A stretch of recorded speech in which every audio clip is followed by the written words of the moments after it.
أعوذ بالله من الشيطان الرجيم. بسم الله الرحمن الرحيم. والذين آمنوا وعملوا الصالحات سندخلهم جنات تجري من تحتها الأنهار خالدين فيها أبدا وعد الله حقا ومن أصدق من الله قيلا ليس بأمانيكم ولا أماني أهل الكتاب من يعمل سوءا يجز به ولا يجد له من دون الله وليا ولا نصيرا ومن يعمل من الصالحات من ذكر أو أنثى وهو مؤمن فأولئك يدخلون الجنة ولا يظلمون نقيرا ومن أحسن دينا ممن أسلم وجهه لله وهو محسن واتبع ملة إبراهيم حنيفا واتخذ الله إبراهيم خليلا ولله ما في السماوات وما في الأرض وكان الله بكل شيء محيطا. صدق اللہ العظیم.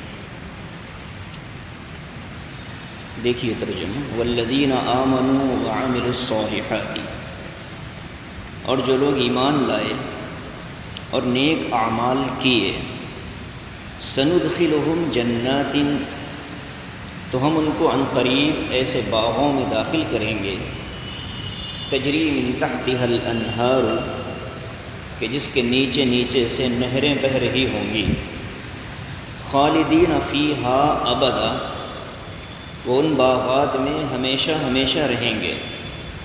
وعد اللہ حقا، یہ اللہ کا بالکل سچا وعدہ ہے.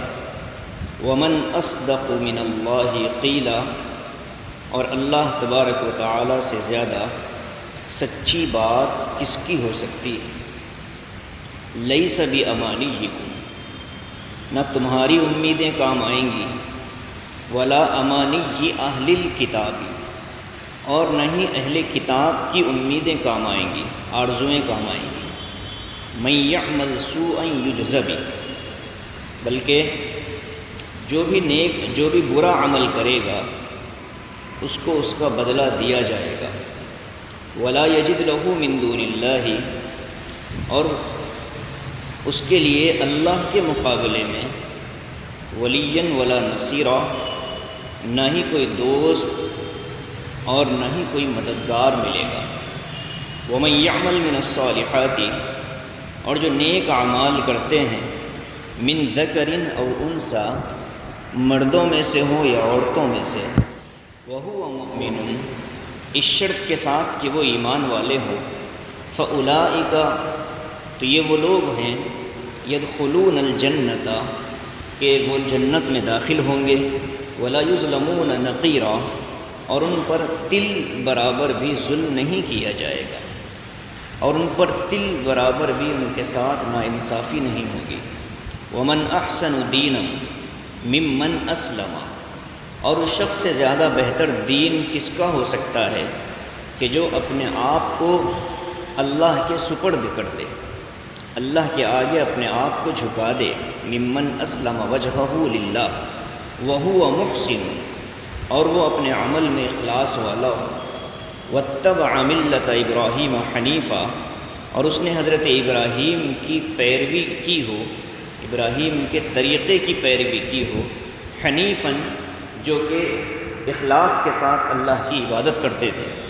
واتخذ اللہ ابراہیم خلیلا، اور اللہ تعالیٰ نے ابراہیم علیہ السلام کو اپنا دوست بنا لیا تھا۔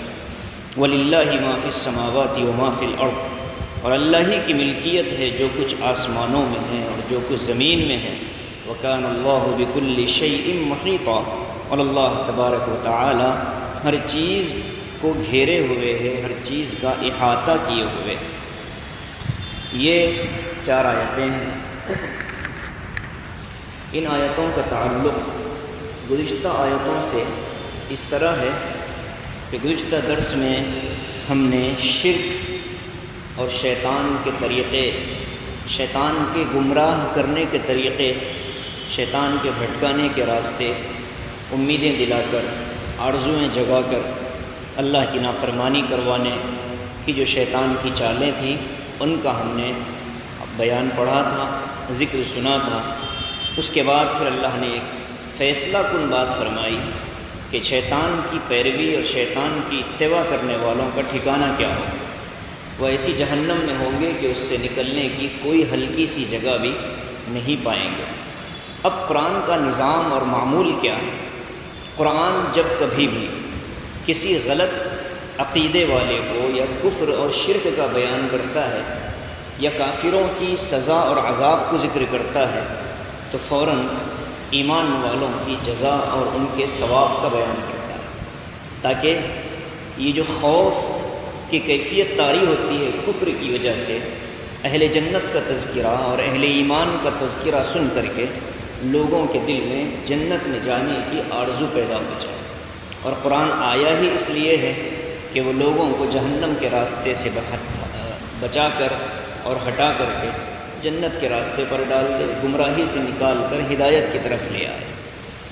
اب جو بیان ہے، آیتیں بظاہر ترجمے سے ہم نے اندازہ لگایا ہوگا کہ یہ تو ایک عمومی مضمون ہے جو عام طور پر بیانات میں بھی ہم سنتے آئے ہیں کہ ایمان اور اعمال صالحہ کے بغیر جنت نہیں مل سکتی، لیکن اس کے اندر ایک ایسی آیت ہے کہ جس آیت کے نازل ہونے کے بعد حضرات صحابہ کی راتوں کی نیندیں اڑ گئی تھیں، اور حضرت صدیق اکبر رضی اللہ عنہ کے بارے میں آتا ہے، حضرت قتادہ نے فرمایا کہ جب یہ آیتیں نازل ہوئیں تو حضرت صدیق کا حال یہ تھا، ابو بکر صدیق رضی اللہ عنہ کا، گویا کہ ان کی کمر ٹوٹ گئی، وہ ایسے کمزور نظر آتے تھے اور زمین پر جھکنے لگے، چلنے کے لیے بھی خوف کھاتے تھے، زمین پر سیدھے چلتے ہوئے بھی ڈرتے تھے۔ تو پھر یہ آیتیں بھی اس کے اندر آئی ہیں۔ پھر اس کے بعد کیا ہوا؟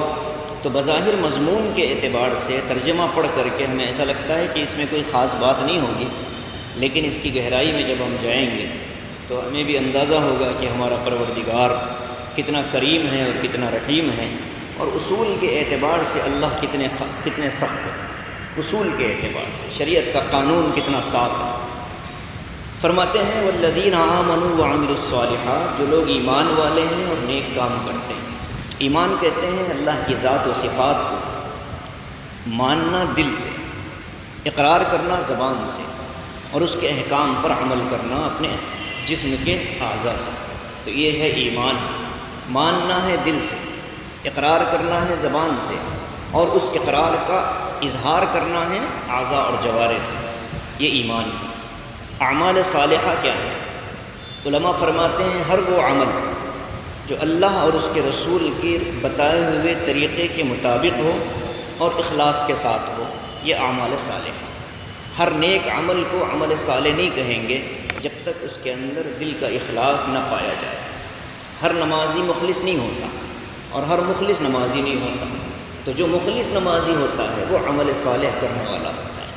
اس لیے بار بار قرآن میں یہ مضمون دہرایا گیا، والعصر ان الانسان لفی خسر الا الذین آمنوا وعملوا الصالحات۔ ایمان لائے اور نیک کام کیے۔ تو یہاں صرف نیک کام مراد نہیں ہے، بلکہ اس نیک کام کے اندر اخلاص بھی شرط ہے، اور آگے مضمون آئے گا کہ اخلاص ہی شرط نہیں بلکہ صحیح طریقے پر وہ نیک کام ہو جو طریقہ حضور پاک صلی اللہ علیہ وسلم نے بتلایا۔ ورنہ شیطان کے بہکانے کا ایک راستہ یہ بھی ہے کہ وہ کسی کو گمراہی پر ڈالتا ہے عقیدت کے اعتبار سے، وہ کسی کو گمراہ کرتا ہے محبت کے نام پر، وہ کسی کو گمراہ کرتا ہے نسبتیں بتلا بتلا کر، نیک کام میں لگا کر بھی شیطان گمراہ کر دیتا ہے۔ تو اس طرح کے حملوں سے بچنا بھی آدمی کے لیے نہایت ضروری ہے۔ تو جو لوگ ایمان والے ہیں اور نیک اعمال کیے، ان کا بدلہ کیا ہے؟ سندخلہم جنات تجری من تحتها الانہار، ہم ان کو ان قریب، کب داخل کریں گے؟ ان قریب، جیسے ہی وہ مریں گے، اگر نیک بندہ ہوگا، قبر کے اندر جنت کی کچھ معاملات اور کچھ چیزیں اس کو عطا کر دی جاتی ہیں تاکہ وہ آرام سے اپنے قبر کے اندر سوتا رہے۔ جیسے کہا گیا کہ نیک بندے کو جب قبر میں رکھا جاتا ہے تو پھر اس کو اللہ تبارک و تعالیٰ کی طرف سے سوال جواب کی کامیابی کے بعد جنت کی کچھ کھڑکیاں اور کچھ ہواؤں کے جھونکے اس کو دیے جاتے ہیں، اور پھر جب میدان محشر میں سور پھونکا جائے گا، دوسرا سور، اس وقت اس کو پھر بیدار کیا جائے گا۔ اور حدیث کے بعض الفاظ آتے ہیں کہ جب نیک بندہ قبر میں پہنچتا ہے، فرشتے سوال جواب کر لیتے ہیں، تو سوال جواب کے بعد اس کو کہتے ہیں کہ نم کنومت العروس، اب تم سو جاؤ جیسے ایک دلہن آرام کرتی ہے، اب آپ کو یہاں کوئی ستایا نہیں جائے گا اور کوئی آپ کو پریشانی نہیں ہوگی۔ جیسے ایک نئی نویلی دلہن گھر آتی ہے تو اس کو کوئی بوجھ اس کے اوپر، کوئی ذمہ داری اس کے اوپر نہیں ہوتی۔ یہ الگ بات ہے کہ دنیا کی دلہنوں کو مہندی کا رنگ اترنے سے پہلے جن حالات کا شکار ہونا پڑتا ہے بعض جاہل خاندانوں کے اندر، یہ ایک الگ مسئلہ ہے، لیکن جو دلہن کا استقبال ہوتا ہے وہ ہوتا ہے قبر کے اندر کہ اب تم آرام کرو، آپ کو کوئی بیدار کرنے والا اور کوئی پریشان کرنے والا نہیں ہوگا۔ تو ایک تو یہ ہے کہ مرنے کے بعد انسان کو نیکیوں کی بنیاد پر، عقیدے کی درستگی اور اعمال کی اخلاص کی بنیاد پر اس کو جو قبر ہی کے اندر جنت کے کچھ مناظر دکھائے جاتے ہیں، اور جو حقیقی جنت ہے قیامت کے دن جس جنت میں داخل کیا جائے گا اس کا منظر ہے یہاں پر کہ تجری جنات تجری من تحتها الانہار، باغوں میں داخل کریں گے جہاں نہر بہہ رہی ہوگی۔ جہاں بھی قرآن پاک میں جنت کا باغوں کا ذکر ہے وہاں نہر کا ذرا برابر تذکرہ، اس لیے کہ دنیاوی فطرت یہ ہے کہ انسان بہتے ہوئے پانی سے محبت کرتا ہے۔ انسان کی عادت ہوتی ہے کہیں پانی کا بہاؤ دیکھے تو ایک تو اس پانی کے اندر شفافیت ہوتی ہے، پاکی ہوتی ہے، طہارت ہوتی ہے، اور اس پانی کے روانی کو دیکھ کر انسان اپنے دل اور دماغ کے اعتبار سے خود کو بڑا پرسکون محسوس کرتا ہے۔ ابھی دروازے کھلے ہیں تو لوگ دوڑ کر جاتے ہیں کہ بھائی دیکھیں گے، چلو منظر، پانی کا بہتا ہوا منظر دیکھنے کے لیے کتنے لوگ آج پہنچے ہوئے ہیں۔ تو یہ تو دنیاوی پانیاں ہیں، اور وہاں اللہ فرماتے ہیں کہ تمہارے باغوں کے اندر سے نہریں بہتی ہوں گی، تم جو چاہو وہ نہر ملے گی۔ قرآن میں 4 طرح کی نہروں کا بیان ہے۔ فیہا انہار من ماء غیر آسن، پانی ایسا ہوگا کہ جس میں کوئی بدبو نہیں ہوگی، خوشبودار پانی ہوگا۔ وانہار من لبن لم یتغیر طعمہ، دودھ کی نہریں ہوں گی جس کا مزہ کبھی نہیں بدلے گا۔ وَأَنْهَارٌ مِّنْ خَمْرٍ لَذَّةٍ لِّلشَّارِبِينَ، شراب کی نہریں ہوں گی جو کہ پینے والوں کو بڑی لذیذ اور بڑا ہی لطف دے گی۔ اور اس کے بعد فرمایا وَأَنْهَارٌ مِّنْ عَسَلٍ مُّصَفًّى، صاف شفاف شہد کی نہریں ہوں گی۔ یہ تو نہریں جنت میں ہوں گی ہی ہوں گی، لیکن عام باغوں کے اندر بھی نہریں ہوں گی۔ اور جس باغ کے اندر نہر ہوتی ہے، آج دیکھیں بڑے بڑے ممالک میں ایسی ہوٹلیں بنائی جا رہی ہیں جس کا فرش شیشے اور کانچ کا ہوتا ہے، نیچے پانی چلتا ہے اور اس کی قیمتیں بڑی اعلیٰ ہوتی ہیں، اس لیے کہ یہ سی سائڈ کا علاقہ ہے اور سمندر کا پانی نیچے بہہ رہا ہے، اور جنت میں یہ ساری چیزیں تو اللہ نے ہمارے لیے تیار کر رکھی۔ تو فرمایا کہ تجری من تحتها الانہار خالدین فیہا ابدا۔ اب کتنے ہی 5 اسٹار ہوٹل میں چلے جائیں، کچھ دن کے بعد آپ کو وہاں سے نکلنا ہوتا ہے، چیک آؤٹ ہوتا ہے، لیکن جنت میں ایک مرتبہ داخلہ ہو جائے تو پھر وہاں سے آدمی نکلتا نہیں۔ اور دنیاوی نعمتوں کا حال یہ ہے کہ کچھ دنوں کے بعد آدمی اس نعمت سے اکتا جاتا ہے۔ نعمت کا استعمال کرتے کرتے آدمی کی طبیعت کبھی کبھار اکتا جاتی ہے۔ نیا آپ فون خرید لیں، 1-2 سال بعد اب آپ کو وہ فون بوجھ محسوس ہونے لگے گا۔ بڑی آرزوؤں سے خریدا گیا تھا، بڑی امیدوں سے خریدا گیا تھا، لیکن اب چیزیں بعد میں پھر اس سے آدمی مانوس، اس کی انسیت ختم ہوتی ہے۔ بس یہ ایک اولاد ہوتی ہے اور ایک بیوی ہوتی ہے اور ماں باپ ہوتے ہیں، یہ چونکہ خون کے رشتوں سے جڑے ہوتے ہیں، ان سے آدمی کبھی نہیں اکتا تھا، لیکن عام طور پر جو دیگر نعمتیں انسان کو دنیا میں ملتی ہیں آدمی اکتا جاتا ہے۔ جنت کا حال ایسا نہیں ہوتا، ہر لمحہ وہاں اس کی لذت میں اضافہ ہوتا رہے گا، ہر لمحہ وہاں اس کے مزے میں اضافہ ہوتا رہے گا۔ ایک نعمت ملی، اس نے اس کو استعمال کیا، دوسری نعمت ملی وہ اس سے بھی زیادہ اعلیٰ درجے کی، اور آدمی تھکتا نہیں ہے نعمتوں کا استعمال کرتے ہوئے۔ ہر لمحہ ایک نئی لذت، ایک نیا مزہ، ایک نیا سرور جنت میں اللہ اس کو عطا فرمائے گا، تو وہاں سے نکلنے کا کوئی تصور نہیں۔ خالدین فیہا ابدا، ہمیشہ ہمیشہ اس میں رہے گا۔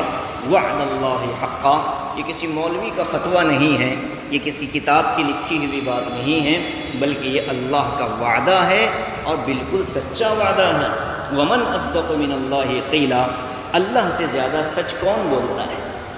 ظاہر ہے کہ اللہ کے وعدے سے زیادہ سچا وعدہ کس کا ہو سکتا ہے؟ تو جتنے جنت کے جہنم کے وعدے قرآن میں فرمائے گئے وہ سارے برحق ہیں، ان میں کوئی شک و شبہ کی گنجائش نہیں۔ مدینہ منورہ میں جب مسلمان مدینے سے مکے سے ہجرت کر کے پہنچے تو وہاں جو قوم آباد تھی وہ یہود تھی، جن کا ڈومینیشن تھا مدینے پر وہ یہود تھے، وہی سب معاملات کے ذمہ دار تھے، دیکھا کرتے تھے۔ اللہ کے رسول کی آمد کے بعد یہودیوں کی چودراہٹ ختم ہو گئی اور سب اللہ کے رسول صلی اللہ علیہ وسلم کی بڑائی اور آپ کی امارت اور آپ کی نگرانی میں آ گئے۔ یہودی بھی حضور پاک صلی اللہ علیہ وسلم کی ماتحتی میں رہتے تھے، ان کو بھی صلح ناموں کے ذریعے سے، ان کے بھی درمیان میں معاہدوں کے ذریعے سے ان کو امن دے دیا گیا، امان دے دی گئی۔ لیکن ہوتا یہ تھا کہ بعض بازار تھے، یہودیوں کے بازار تھے، اور بعض جگہ مسلمانوں نے اپنے کاروبار چلائے ہوئے تھے۔ تو کبھی کبھار یہ ہوتا کہ مسلمانوں کے تاجر یہودیوں کے بازار میں جاتے، یہودی تاجر مسلمانوں کے بازار میں آتے۔ جیسے ایک معاہدہ ہوا تھا، ایک مسلمان خاتون ایک یہودی کے بازار سے گزر رہی تھی، اس نے اس کا دامن کھینچا تھا، وہ بے پردہ ہو گئی، اللہ کے رسول صلی اللہ علیہ وسلم نے سزا دلوا دی تھی اور معاہدہ ختم کر دیا۔ یہ واقعات ہوتے تھے۔ کبھی کبھی مجلسیں لگتی تھیں، یہودی بیٹھتے، مسلمان بیٹھتے اور آپس میں ایک دوسرے سے فخر کی باتیں ہونے تھیں۔ تو ایک مرتبہ ایسا ہوا کہ یہودیوں نے فخریہ جملے کہنے شروع کیے، فخریہ جملے کہ ہمارے نبی تو موسیٰ ہیں جو تمہارے نبی سے پہلے آئے، اللہ نے ہم سے بات کی۔ اس طرح کی جو فخریہ باتیں تھیں وہ یہود مدینہ نے کی مسلمانوں کے سامنے۔ تو مسلمانوں نے جواب میں کہا کہ ہمارے نبی آئے تو آخری میں ہیں، لیکن خاتم الانبیاء ہیں، اب ہمارے نبی کے بعد اب کوئی نبی نہیں آنے والے، اور ہماری کتاب آخری کتاب ہے، اور اللہ پاک نے موسیٰ سے زمین پر گفتگو کی، ہمارے نبی کو تو آسمانوں پر بلا کر۔ تو مسلمانوں نے اس طرح کا جواب دیا۔ یہود مدینہ اس طرح کی بات کرتے، اللہ تعالیٰ کو دونوں کی باتیں پسند نہیں آئیں۔ اب فرمایا یہودیوں کا یہ عادت تھی، اس سے پہلے بھی ہم پڑھ کر آئے ہیں کہ یہودی یہ دعویٰ کرتے تھے کہ ہم یہودی ہیں، اللہ سے محبت ہے، نحن ابناء اللہ و احباؤہ، اللہ کے بیٹے ہیں، اللہ کے محبوب ہیں، اللہ کے دوست ہیں، ہم دنیا میں جتنا بھی کچھ کر لیں آخرت میں ہمیں عذاب نہیں ہوگا۔ وہ یہ کہتے تھے کہ جنت میں نہیں داخل ہوں گے، لن يدخل الجنة الا من كان هودا او نصارى، یہودی اور نصرانی یہ دعویٰ کرتے تھے کہ جنت میں داخل کون ہوں گے، یا تو یہودی ہوں گے یا نصرانی ہوں گے، بقیہ کوئی جنت میں نہیں جائے گا۔ یہ غلط دعویٰ ان کا تھا۔ آپ ذرا غور کریں، اس طرح کے دعوے ہر قوم میں پائے جاتے ہیں۔ ہمارے ملک اور ہمارے دیار میں جو اہل ہنود ہیں، ان کا بھی یہی دعویٰ ہے کہ انہوں نے پوری انسانیت کو 4 دھڑوں میں تقسیم کر لیا، کہ وہ کہتے ہیں کہ خدا کے سر سے پیدا ہونے والے جو برہمن ہیں یہ اعلیٰ درجے کے ہیں، یہی سارے امور کے ذمہ دار ہیں، اور بازوؤں سے پیدا ہونے والے جو لشکری ہیں وہ دوسرے درجے کے ہیں، پیٹ سے پیدا ہونے والے جو بنیے ہیں یہ تیسرے درجے کے ہیں، اور پیر سے پیدا ہونے والے شودر ہیں یہ کمتر درجے کے ہیں۔ ان 4 کے علاوہ جتنی قومیں دنیا میں پائی جاتی ہیں وہ سب نیچ ہیں، ملیچ ہیں۔ یہ ان کے جو ہے شاستروں میں اور ان کی دھارمک کتابوں میں لکھا ہوا ہے، اس سے کوئی انکار نہیں کیا جا سکتا۔ تو ان کا بھی یہ عقیدہ تھا کہ ہم خدا کے پسندیدہ ہیں۔ برہمن آج بھی کہتا ہے کہ ہم بھو دیوتا ہیں۔ بھو دیوتا کا مطلب ہوتا ہے کہ خدا کا چلتا پھرتا اوتار۔ یہ زمین پر جو برہمن ہیں یہ خدا کا اوتار ہیں، یہ اس طرح کے عقیدے ان کے اندر ہیں۔ عیسائی کہتے ہیں کہ حضرت عیسیٰ علیہ السلام اللہ کے بیٹے ہیں، اور انہوں نے اپنے اللہ کو باپ کو نعوذ باللہ راضی کر لیا ہے، لہٰذا آج دنیا کے اندر جو شخص عیسائی مذہب قبول کرتا ہے وہ گناہوں سے پوتر اور پاک ہو جاتا ہے، آخرت میں اس کو گناہ عذاب نہیں ہوگا۔ اور آگے بڑھ کر یہ کہتے ہیں کہ جتنے عیسائی ہیں ان تمام عیسائیوں کے قیامت تک کے گناہوں کی سزا کو حضرت عیسیٰ نے اپنے سر لے لیا، اور جو سولی پر لٹکایا گیا یہ بھی جھوٹ ہے، دھوکہ ہے۔ یہ سولی پر جو لٹکایا گیا گویا کہ عیسیٰ نے اپنی قوم اور اپنے مذہب کے لیے قربانی دی۔ یہ عیسائیوں کے پاس عقیدہ ہے۔ یہودیوں کا عقیدہ میں نے سنا دیا کہ ہم عزیر علیہ السلام اللہ کے بیٹے، ہم ان کے ماننے والے، لہٰذا ہم بھی جنت میں۔ عیسائی کہتے ہیں کہ ہم جنت میں جائیں گے، ہندو کہتے ہیں کہ ہم جائیں گے جنت میں۔ بعض مرد ان کا عجیب مسئلہ ہے، اس میں 2 طرح کے لوگ پائے جاتے ہیں۔ بعض کہتے ہیں کہ جنت میں جائیں گے، بعض کہتے ہیں کہ جنت میں نہیں جائیں گے، اچھے کرم اور اچھے کام کر کے جو مرے گا وہ دنیا میں اچھے لوگوں کی روح کے اندر آئے گا، اور جو غلط کام کر کے مرے گا وہ کسی جانور کی روح میں آئے گا۔ تو یہ اس طرح کی چیزیں ان کے اندر ہیں۔ تو بہرحال ہر طبقہ یہ سمجھتا ہے۔ حضرت شاہ عبد القادر صاحب رحمۃ اللہ علیہ جو ہندوستان میں ترجمہ قرآن کے بانی ہیں، شاہ ولی اللہ صاحب محدث دہلوی رحمۃ اللہ علیہ کے صاحبزادے، انہوں نے اپنی ترجمے کے حاشیے میں لکھا کہ بعض مسلمانوں میں بھی یہ برائی پائی جاتی ہے۔ بعض مسلمان بھی یہ سمجھتے ہیں کہ شیخ عبد القادر جیلانی رحمۃ اللہ علیہ کا نام لے لو جنت میں چلے جاؤ گے، بس ان کے نام سے تمہاری مغفرت ہو جائے گی، تمہاری نجات ہو جائے گی۔ بعض کہتے ہیں کہ سلسلے چشتیہ سے جڑ جاؤ، بچ جاؤ گے، نکل جاؤ گے۔ بعض کہتے ہیں کہ نماز روزے کی بھی ضرورت نہیں ہے، بس اللہ کے رسول سے محبت کا دعویٰ کر دینا، اللہ کے رسول بچا لیں گے۔ بعض کہتے ہیں کہ اللہ کے رسول سے بھی محبت ضروری نہیں، حسین سے محبت کر لو، نکل جاؤ گے، جنت میں چلے جاؤ گے۔ تو ہر آدمی، ہر طبقہ، ہر فرقہ اپنے آپ کو اپنی قوم اور اپنے فرقے سے جوڑ کر نجات کے لیے کافی سمجھتا ہے۔ حضرت شاہ صاحب نے لکھا کہ یہ بیماری مسلمانوں کے اندر بھی پائی جاتی ہے۔ بعض اپنے آپ کو سید کہلانے والے جو واقعتاً اللہ کے رسول کا خاندان ہیں، لیکن نجات کے لیے سید ہونا کافی نہیں ہے، بلکہ نجات کے لیے تو یہ 2 شرطیں ہیں جو آگے آیت میں بتائی جا رہی ہیں۔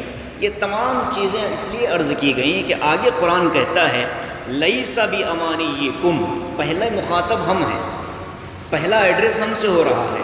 کہتے ہیں کہ مسلمانوں تم اپنی آرزوؤں اور اپنی امیدوں سے نہیں بچ پاؤ گے، یاد رکھ لینا۔ یہ نہیں سمجھنا کہ ہم آخری نبی کی امت ہیں لہٰذا ہم لاڈلی امت ہیں، اللہ ہمیں معاف کر دے گا، جنت میں بھیج دے گا، نہیں، یہ قانون نہیں ہے اللہ کا۔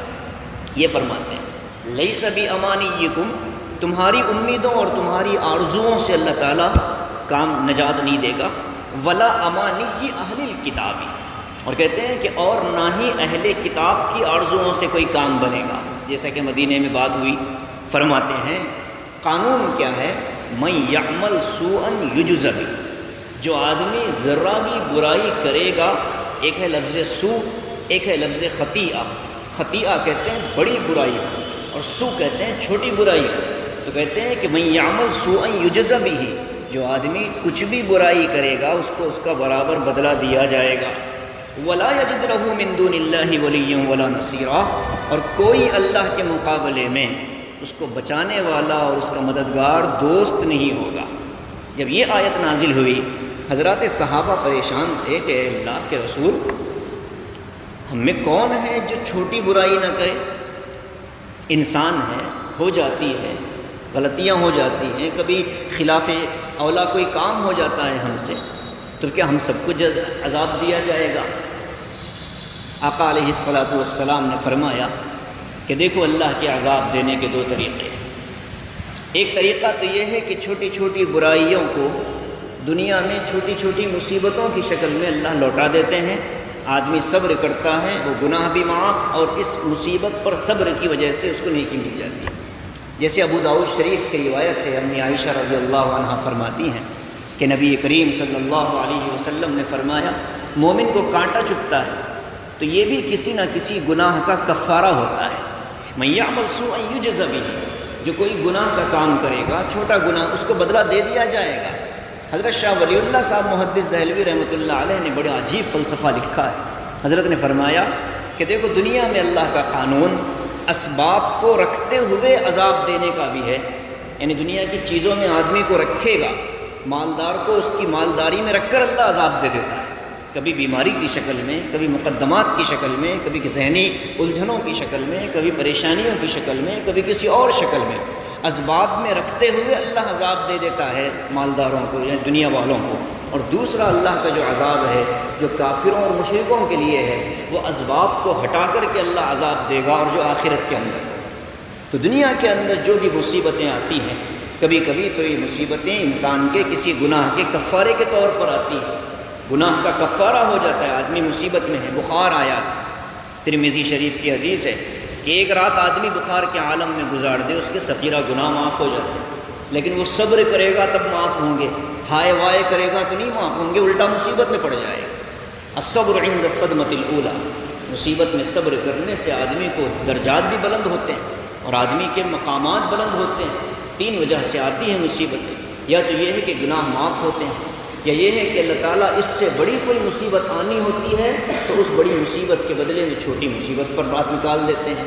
اور تیسرا جو سبب ہوتا ہے اعمال کے اور حالات کے آنے کا، تو فرمایا کہ انسان کو اللہ پاک کسی بلند مقام پر فائز کرنا چاہتا ہے، اس کے اعمال اس طرح نہیں ہوتے کہ وہ اپنا عمل کر کے وہاں پہنچ سکے، تو اللہ اس کو کچھ مصیبتوں میں ڈال کر وہاں پہنچا دیتا ہے۔ تو یہ تین بھی چیزیں، مصیبتیں بھی جو آتی ہیں، یہ خیر ہی کے لیے آتی ہیں۔ من یعمل سوءا یجز بہ ولا یجد له من دون اللہ ولیا ولا نصیرا، اور آگے فرمایا ومن یعمل من الصالحات من ذکر او انثی، اور جو آدمی نیک کام کرے گا، چاہے مرد ہو یا چاہے عورت ہو، وہو مؤمن، شرط یہ ہے کہ وہ ایمان والا ہو۔ یہاں مرد اور عورت دونوں کو علیحدہ ذکر ہے۔ علیحدہ ذکر کرنے کی وجہ یہ ہے کہ انسان یہ سمجھ سکتا تھا کہ مرد آدمی تو مسجد میں باجماعت نماز پڑھ رہا ہے، اور مرد آدمی تو میدان جنگ میں جہاد کر رہا ہے، مرد آدمی تو وہ کام سب کر رہا ہے جو بظاہر عورتیں نہیں کر پاتی ہیں۔ تو ہو سکتا ہے کہ کوئی یہ ذہن میں بات لائے کہ عورت ہونے کی وجہ سے میں پتہ نہیں جنت میں جاؤں گی کہ نہیں جاؤں گی۔ اللہ نے فرما دیا کہ ہر انسان کی ذمہ داری اس کی طاقت کے اعتبار سے دی گئی ہے۔ عورت کا کام گھر میں رہنا ہے، شوہر کی اطاعت ہے، بچوں کی تربیت ہے، اللہ کی فرما برداری ہے۔ جو یہ کام کر لے گا، حضور نے فرمایا کہ یہ جنت میں چلی جائے گی عورت۔ من اطاعت بعلها وصام شهرها وصلت خمسها، فرمایا کہ جو اپنے شوہر کی اطاعت کرتی ہے، رمضان کے روزوں کا اہتمام کرتی ہے، 5 وقتہ نمازوں کا اہتمام کرتی ہے، وہ جنتی ہے۔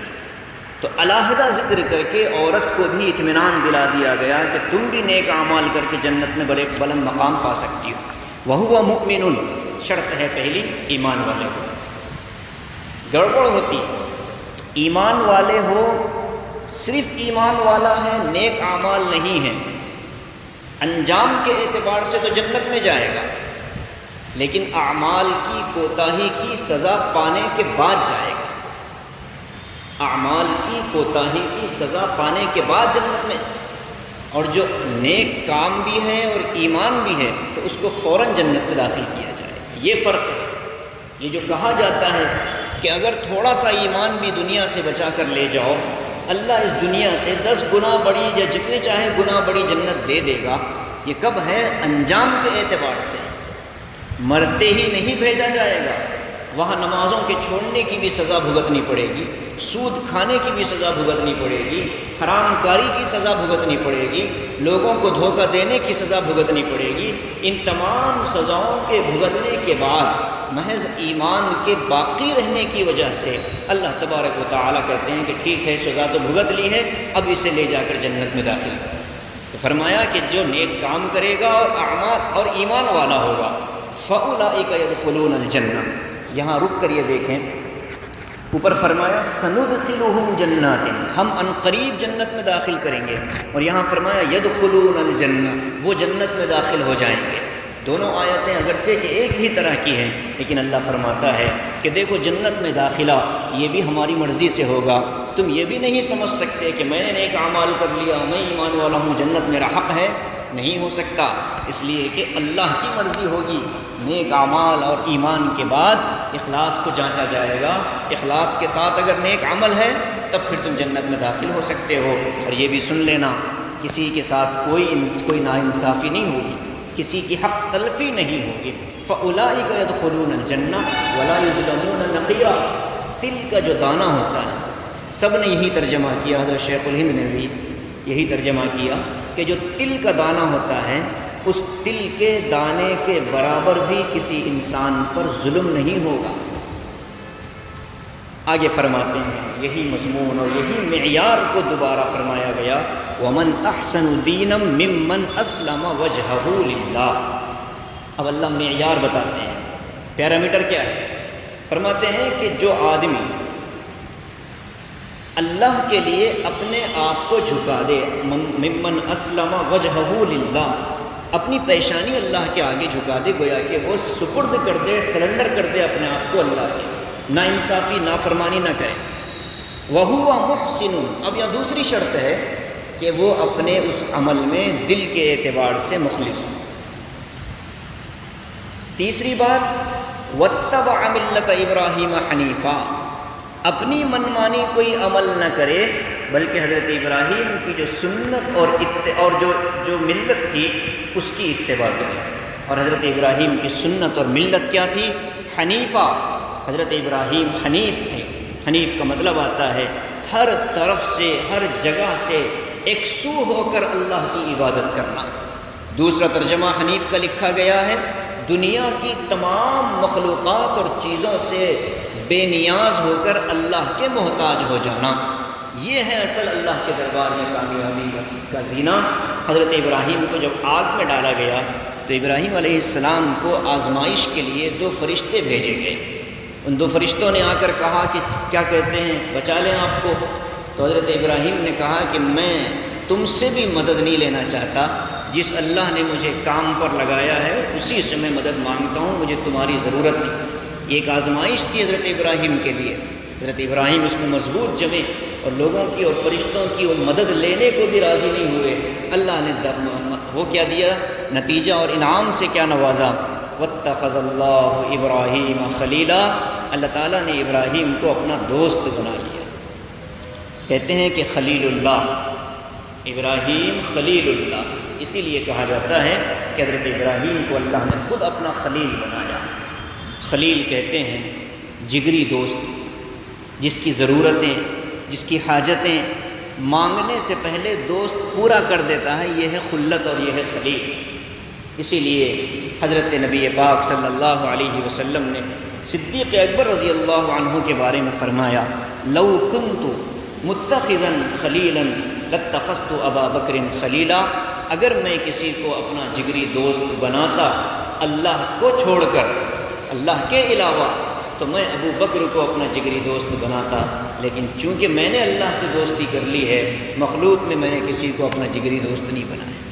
حضرت ابو بکر کا حال یہی تو تھا کہ اللہ کے رسول کی ضروریات کو حضور کے مانگنے اور پوچھنے سے پہلے پوری کرنے کی فکر میں لگے رہتے ہیں.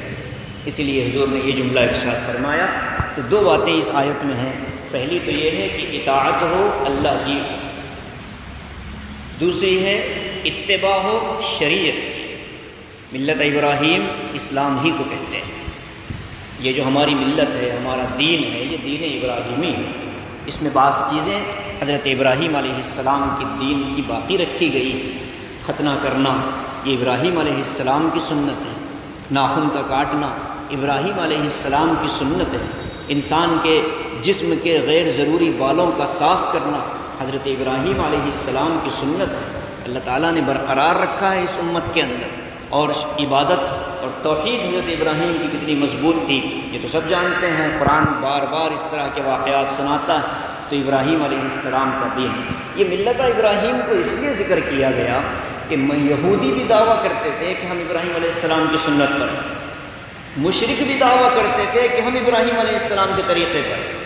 ان دونوں کے دعوے کو غلط ثابت کرنے کے لیے قرآن نے کہا کہ یہ جو محمد صلی اللہ علیہ وسلم دین لائے ہیں یہ حقیقی معنی میں ملت ابراہیمی ہیں، یہ ابراہیم علیہ السلام کا طریقہ ہے۔ تم اگر اپنے دعوے میں سچے ہو تو اللہ کے رسول حضرت محمد صلی اللہ علیہ وسلم کی اتباع پیروی کرو، تب اپنے دعوے میں صحیح صادق کہلاؤ گے اور ملت ابراہیمی پر عمل مانا جائے گا۔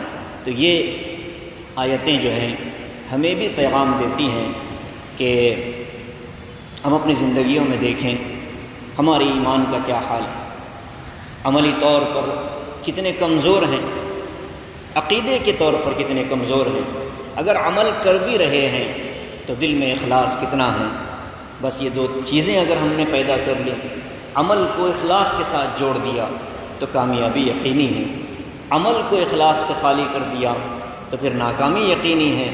دنیا میں بھی محنت ہوتی رہے گی، عبادتیں ہوتی رہیں گی، لیکن اخلاص نہ ہونے کی وجہ سے یہ ساری عبادتیں قیامت کے دن منہ پر مار دی جائیں گی۔ دنیا میں بھی بچتے بچاتے زندگی گزری، آخرت میں بھی رسوائی کی زندگی ہوگی۔ چھوٹا عمل ہی کیوں نہ ہو، اخلاص کی طاقت اگر اس کو مل جائے تو اس کے نتائج بہت دور تک جاتے ہیں۔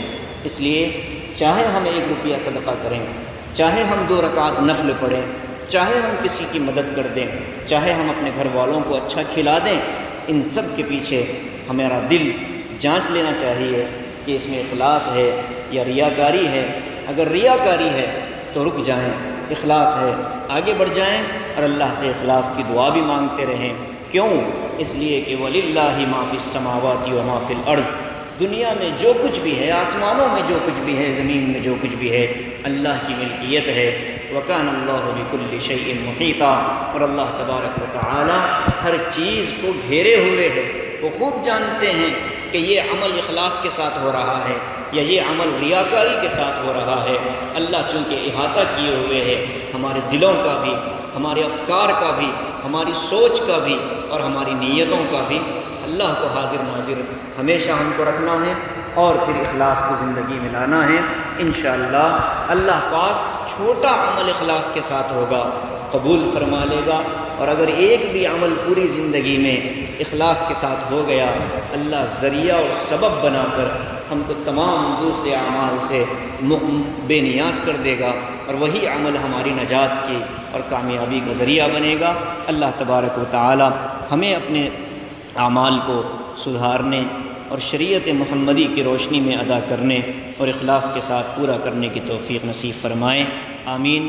وآخر دعوانا ان الحمد للہ رب العالمین۔ اگلی آیت میں ایک مسئلہ ہے میراث کا، بڑا ہی کہتے ہیں کہ